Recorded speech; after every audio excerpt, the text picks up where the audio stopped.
is there something we can think of with non-state actors to take this issue forward? And you mentioned specific things, that we show what we're talking about, and not just the principle of, we want polluters to pay, et cetera. That has limited traction and doesn't attract a lot of support.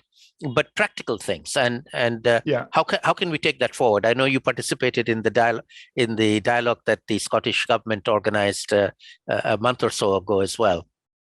Yeah, and I've been thinking a lot about this because I think it seems to be one of those areas that we've got a bit stuck in a polarised conversation, which to some feels like they're just being asked to sign a blank check, and to others it feels like all they're asking for is the injustice of their situation to be recognised and to be helped. I mean, so I understand why that's got polarised, and I think the only way when you get that kind of polarisation is to get practical. Because I think one of the issues, frankly, is that I don't think there's clarity about what different vulnerable communities mean by help with losses and damages.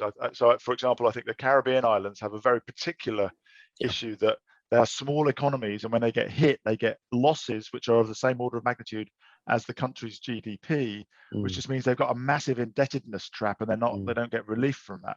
Whereas some of them, and I'm simplifying, of course, but I'm trying to think in terms of some archetypes to help understand.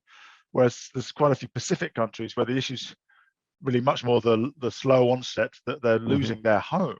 That's very different than a sort of and then I think some of the bigger, more populated countries, it's different again in terms of how do we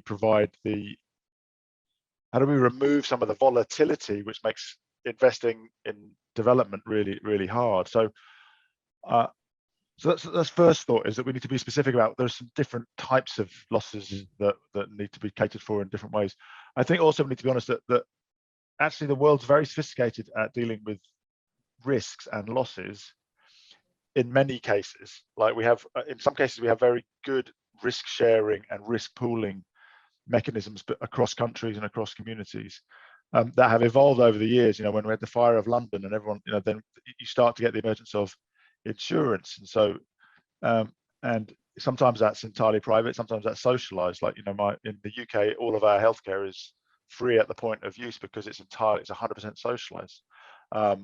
Whereas if I want to borrow money to buy a house, I have to show that I've got house insurance, because that means all of the houses basically are insured. So the risk is shared.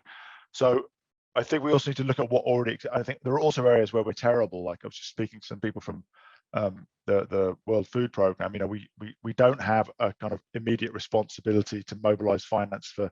We seem to wait for a disaster and then ask for money and then mobilize it too little, too late. So I'm not saying that but I do think that looking at where we've got good mechanisms for risk sharing and reducing the risk burden, because the more I think about this, it's the volatility of not. So if you're a farmer, I think I've done some research. Futures contracts, which seem like an esoteric financial market, derivative players, they were developed in Japan to provide rice farmers with stability of income. If you don't know whether you're going to get 10 units or 1 unit for your rice, you can't invest. So I know my brother-in-law is a farmer, and he sells forward. So he will have sold wheat 6 months ago at a much lower price than he could get now, but for him it was worth it because it meant he knew what he was getting, so he could borrow money for the next tractor.